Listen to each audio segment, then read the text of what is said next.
And hi, it's Dr. Parker. I'm making you a screencast of an introduction to Parliament of Fowls, which is, I hope you found a lot easier and more enjoyable than the than the House of Fame, the last thing that we read.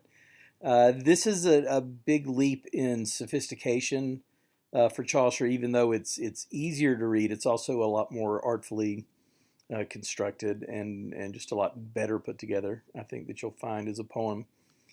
The um, the poem falls under a genre that there weren't a ton of examples of it, especially in English, but the disputatio, the debate genre, and the idea of the animals debating. And there's some, I mean, it sort of is a descendant of Aesop and things like that. But there was a period in the Middle Ages, in Middle English especially, where there were a few poems that were put together that were sort of debates about different either philosophical or literary topics that were carried out by birds mostly. Sometimes other animals were kind of thrown in there. Um, as you can see, I've listed the other two prominent poems, neither of which is by Chaucer: "The Owl and the Nightingale" and "The Cuckoo and the Nightingale." "The Owl and the Nightingale" is the more prominent one by a good bit, and it's pretty early. It's early Middle English, I would say, from around 1200. But this sort of idea of the animals, and every bird is supposed to have its own sort of personality and station in the hierarchy of birds, and that was kind of a fun genre, I think, for some writers, and that's where the Parliament of Fowls comes in. Yeah, I found you a nice Valentine's Day card for your sweetheart. Uh, the one of the really interesting things about this poem, and where you most hear of it, is when you're reading some kind of history of Valentine's Day, and it really is Chaucer that originated the idea of Valentine's Day as being the day when the birds pick their mates, and therefore becomes the day when we pick our mates. Of course, there were several Saint Valentines. There were at least three Saint Valentines that are recognized by the Catholic Church from early Roman Christianity, all of whom were martyrs. But there's not really an association of them, and there's not a particular reason for there being an association of them with love until Chaucer comes along. And in the Parliament of Fowls, he's made it so that Valentine's Day is the day when sweethearts pair up. And it did catch on by 1415. Charles d'Orléans, who was a prisoner in a French prisoner in England, was writing Valentine verses to his girlfriend. So it did apparently catch on pretty soon after Chaucer starts it. So if you love Valentine's Day, you can thank Chaucer, and if you can't stand it, you can blame him. But either way, he's fairly directly responsible for the way we celebrate it now. The poem is thought to be maybe an occasional poem, and by that I mean a poem that was written for a certain occasion. And in this case, it might have been the wedding of Richard II and Anne of Bohemia. This is a marriage that Chaucer purportedly helped to put together, that part of his diplomatic travels in the 1370s and 80s had to do with brokering this marriage between Richard and Anne. And we'll talk about that. I'll probably put it as one of your questions. The idea that the three eagles at the end who are vying for the same female represent the three suitors of Anne of Bohemia, and Richard, of course, is the one that we think is gonna win the day. So there's every possibility that that's true. The date of the poem is probably 1382, which for one thing puts it at about the right place in Chaucer's development, and for another thing, we talked about Chaucer and astronomy before. There's a detail that talks about where Venus is in the sky in this poem, and it only occurs about once every 5 or 6 years. And we think that no, it's more than that. I think it's more like 8 years. We think that 1390, which is one of the dates, is much too late for the poem because he's already mentioned it in other works that were written before 1390. And the date before 1382, I think, is going to be 1371 or 72, and that would make it too early. So we think 1382 fits in, and if that's true, that contributes to the likelihood of this being a poem to celebrate the engagement of Richard and Anne. So the poem is written in a new form.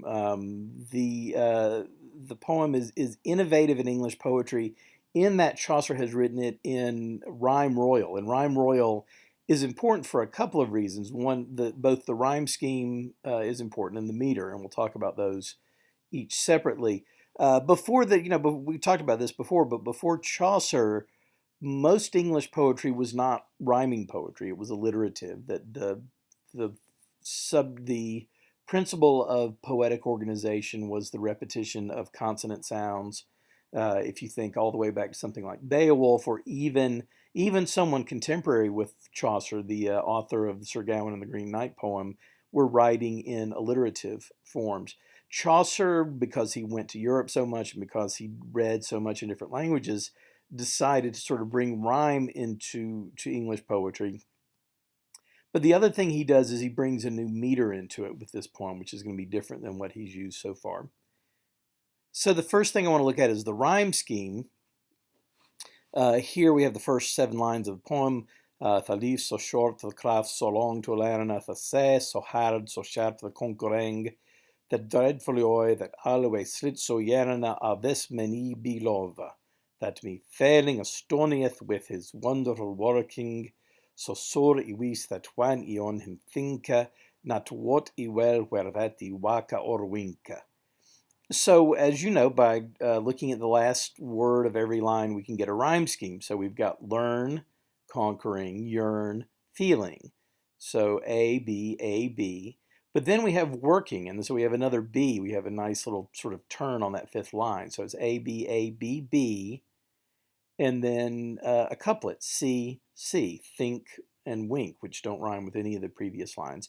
So you can see I have down here at the bottom, the rhyme scheme is A, B, C, C. It makes for a 7-line stanza, which is an odd number, which helps to make it interesting and to kind of break it up in a little bit less predictable way than, say, a quatrain or some kind of 2-line or 4-line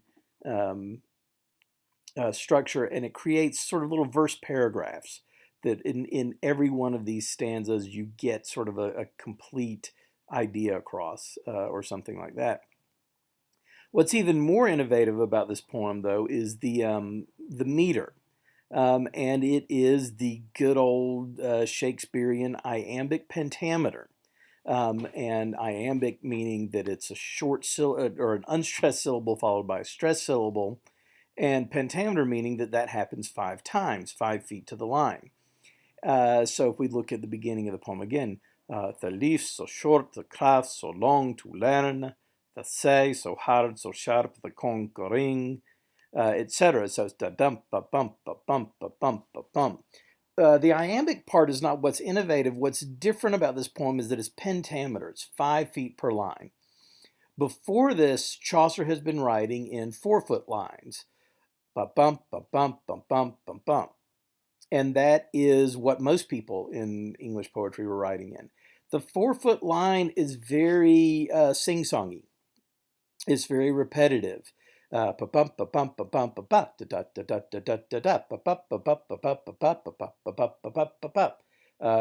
you'll have to excuse that. But that's it creates sort of a bouncy, sing-songy, childlike rhythm. Adding the 5th foot is supposedly going to make the line seem a little bit more like normal conversation. It's going to make it seem a little bit irregular. It's going to, the odd number adds interest, just as the 7 lines instead of 4 makes the stanza interesting. The 5 feet instead of 4 makes the meter of the line more interesting. Now, Chaucer does break this up like all good poets do. If you look down to line 4, this me beloved that me failing astonieth with his wonderful working. So there's a boom, ba ba boom, ba ba boom. There's kind of a syncopation in the lines, and Shakespeare does it, and Chaucer does it, and Gerard Manley Hopkins does it, and virtually everybody does it. So he doesn't want to even be repetitive within that. But so the effect of all of these things, the fact that he's using a 7-line stanza, the fact that he's using a 5-foot line, and the fact that he's breaking up these lines and varying the pattern, makes for a lot more of a lively, interesting, syncopated, rhythmic verse. So this poem, and this poem is fine to read silently, but really to listen to this poem out loud is the way to go. And I've actually seen places where they'll do a Valentine's reading of this in England, not in our nation, unsurprisingly, but yeah, a reading of the Parliament of Fowls for Valentine's Day. And it is a shorter poem. It's gosh, maybe a third of the length of the House of Fame, which you'll also be happy to hear. But it doesn't give away much because of that. It's just that Chaucer's learning to be a little bit more elegant and economic and concise in what he wants to say. So I think that you're going to find just reading the poem. So do stop and read some lines out loud, and maybe we'll talk about that some when we get to the discussion. So finally, what are the themes of this? And unlike the House of Fame, it's again more compact, a little bit more elegant. It really is centering on this mostly this one theme, and this is a courtly love theme. And the debate is about what constitutes um, romantic desert, meaning, in other words, who deserves the princess, who deserves the beautiful aristocratic woman. And of course, that's what the debate is about between the three eagles. Is it the one who's loved her the longest? Is it the one who is the most powerful? Is it the one who claims to love her the best? And this is left as an open question. So the second point I've got down here is that the poem ends on a demande d'amour, which is a classic courtly love device, a Chaucerian device mostly, where there is a question left before the audience, meaning us, as to which one deserves, and Chaucer's not going to answer it for us.